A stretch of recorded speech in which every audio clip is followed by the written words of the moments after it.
Oke, kita tarik lagi. Di mana kesalahan orang meyakini Allah bertempat?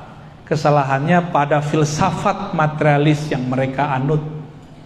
Jadi, kelompok yang meyakini Allah berada di satu arah, dia terjebak dalam satu aliran filsafat yang selama ini mereka haramkan.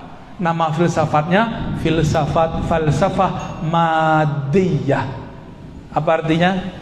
Filsafat materialisme. Bahwa segala sesuatu mesti berkarakter seperti karakter benda. Benda mesti bertempat. Allah itu ada, maka Allah ada mesti bertempat. Gitu menurut mereka. Jadi ada seorang mereka ngobrol sama saya, debat saya. Kalau Anda meyakini Tuhan tidak bertempat, berarti Anda meyakini Tuhan tidak ada. Dia ngomong gitu sama saya. Oh, berarti anak-anak gak lolos nih, logikanya, mantiknya gak lolos. Karena mengharamkan ilmu mantik. Jadi mereka ini mengharamkan ilmu mantik, ilmu logika, dan ilmu falsafah. Tapi menggunakannya serampangan. Jika Anda tidak percaya Allah berada di suatu tempat, itu filsafat gak tuh? Filsafat materialisme. Berarti Anda meyakini Allah tidak ada. Tuh, ini kan namanya silogisme. Silogisme namanya. Ya gimana? Pusing nggak? Ini yang kami kerjain dari dulu. Saya nggak pusing-pusing kok. Ya. Mungkin antum perlu terbiasa aja. Terlalu cepat ya? Kita pelanin lagi biar tambah panas kepalanya. Kembali ke ayam, kembali ke telur, biar seru. Yang benar gimana? Ayam bukan dari telur, telur bukan dari ayam. Wujud ayam dan telur diwujudkan oleh sesuatu sosok, bukan ayam, bukan telur. Itulah namanya pencipta ayam, pencipta telur. Wujudnya mesti satu, nggak boleh dua. Yang menciptakan telur dia juga yang menciptakan ayam. Kalau nggak perang ntar kata Tuhan telur, ini telur gua nih. Kata Tuhan ayam, oh ayam, nggak mungkin, mesti Tuhannya sah. Masih ingat 2019 kita tengkar sama teman di grup cuma karena beda coblosan? Itu baru calon raja, calon penguasa. Bisa tengkar loh, bisa pecah loh umat ini. Gimana kira-kira kalau ada dua presiden? Itu dua presiden, ini baru calon udah pecah. Kalau ada dua presiden, hancur negeri ini. Jika ada dua Tuhan, la fasadata, begitu di Quran. Pasti bumi, alam semesta, langit ini hancur semua. Rebutan aras mereka ntar. Iya nggak? Rebutan aras ntar. Rebutan langit dan bumi. Gimana? Mulai ada titik terangnya. Bukan ayam, bukan telur. Berarti antum tadi itu kurang cerdas ya. Masih kejebak. Masih kejebak sama telur, ayam. Terus gimana yang bener? Bukan ayam, bukan telur. Ini enaknya kalau ada guru diangkat kebuntuan akal kita, di luar ayam, di luar telur. Kan enak. Coba antum dikasih PR 70 hari, nggak kejawab itu. Ya, bisa pusing-pusing sendiri, bisa-bisa pulang jadi orang ini. Ya, mikirin Tuhan kok dipikirin. Ya, Allah nggak usah dipikirin, Allah itu dikenal. Kalau kenal cinta, kalau dicinta baru terasa. Orang-orang yang meyakini Allah bertempat, berada di suatu arah, mereka terjebak pada filsafat materialisme. Cuma mereka tega karena nggak mengerti apa yang mereka bicarakan. Kita yang dituduh berfilsafat. Mereka sekarang udah mulai berani mengatakan akidah Asy'ariyah sesat. Terang-terangan loh. Berarti kita yang belajar Allah wujud qidam baqo. Hei, selamat, Anda orang sesat. Pada belajar itu nggak waktu kecil? Belajar semua? Paling lupa-lupa dikit ya? Apa lupa banyak? Berarti semuanya sesat. Orang sesat. Mau nggak antum dibilang sesat? Mau nggak ulama dulu yang bawa Islam ke sini disebut sesat?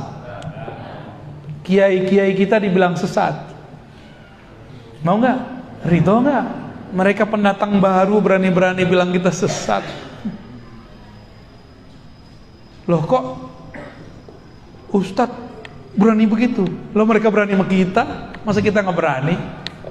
Jangan pengecut ya. In tansurullah yansurkum. Jika kamu bantu Allah, Allah bantu kamu. Hilangkan keberanianmu dalam takutmu kepada Allah. Allah buat kamu seberani-beraninya orang. Ya.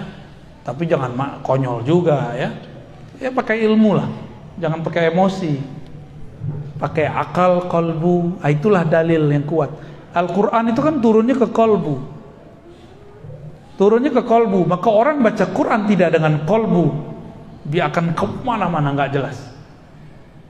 Oke, balik lagi ya. Tarik ulur. Bumi, langit ini bagian dari benda. Aras pun benda. Aras itu benda, Pak. Mana dalilnya? Akhir surat At-Taubah.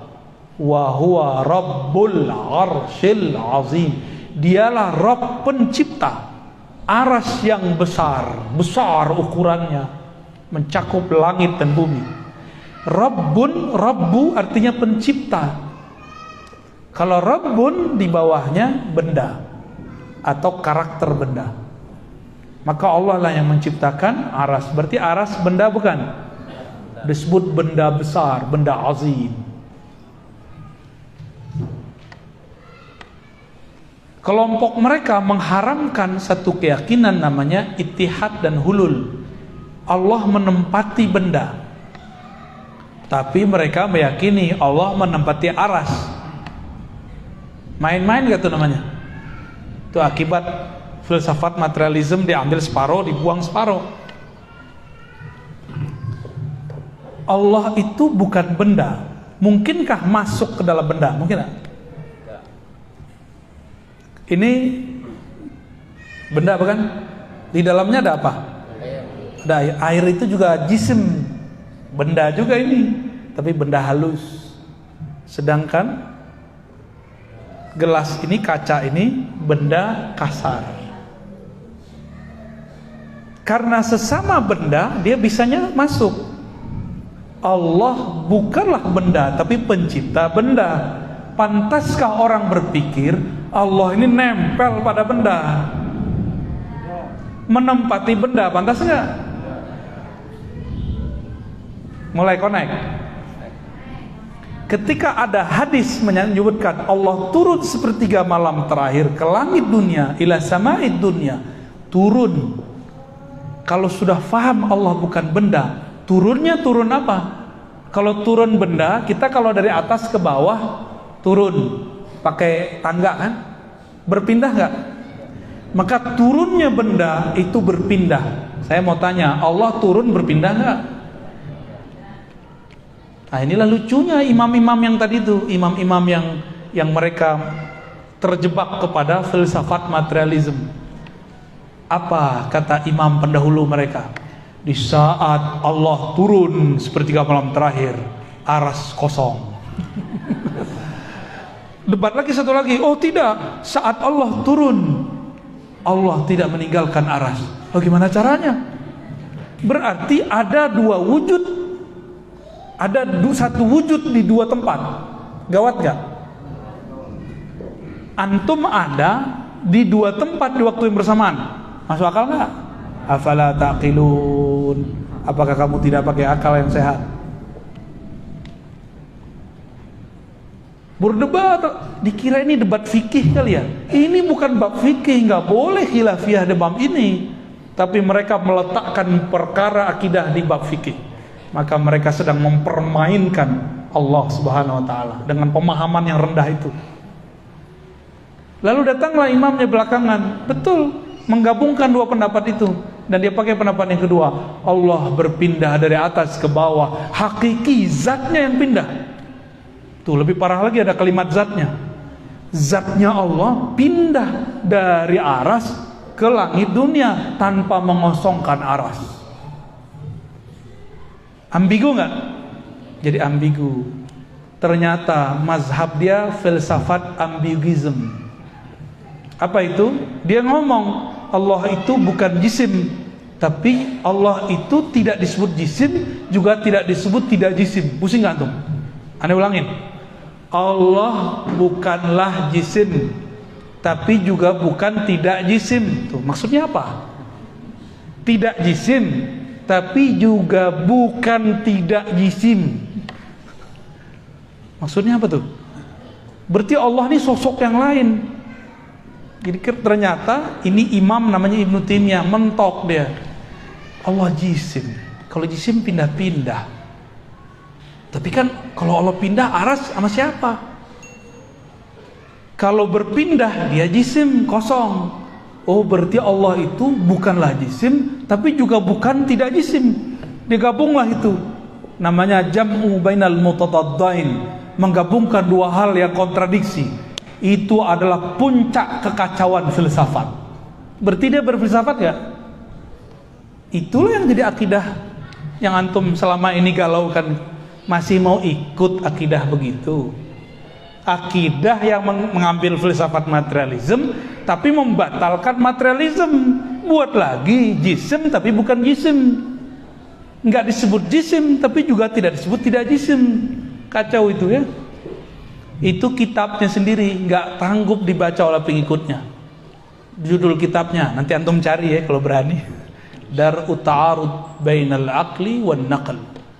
Menolak kontradiksi akal dan nakal. Apapun kata ayat, akal harus ikut akal-akalan dia. Jadi dia buat definisi akal sendiri, dia buat definisi dalil sendiri. Itu kitab kalau cetakan termurah 5 jilid. Ada teman saya punya 9 jilid. Kita ceklah pengikut dia sekarang, apa komentarnya terhadap kitab itu. Kata mereka, jangan baca kitab ini. Jadi mereka sendiri takut baca kitab itu. Takut blank, takut tambah kacau. Jadi teman-teman yang melakukan Allah, akidah yang meyakini Allah bertempat, itu akidah filsafat. Tapi yang dituduh filsafat kan saya. Loh, saya mempelajari filsafat untuk mengetahui mana yang baik, mana yang buruk, supaya saya nggak salah ambil. Loh, ada orang mengharapkan filsafat tapi dia tidak tahu filsafat itu apa. Akhirnya banyaklah anak-anak mahasiswa yang baru hijrah, dia sehari-hari belajar filsafat, lalu diharamkan ustadz yang mengerti filsafat. Ada yang jurusan fisika nggak sini? Jurusan kimia, matematika? Ada yang dulu waktu sekolah belajar matematika? Tuh, belajar kimia, belajar fisika. Bedakan fisika murni, matematika murni itu filsafat. Terus antum mengharamkan, jangan-jangan gajinya dari situ kerjaannya, ya? Mikir-mikir dulu kalau mau mengharamkan sesuatu, jangan-jangan itu makanan kita harian, ya? Oh, ini bukan filsafat. Kamu yang nggak ngerti filsafat itu apa, ya?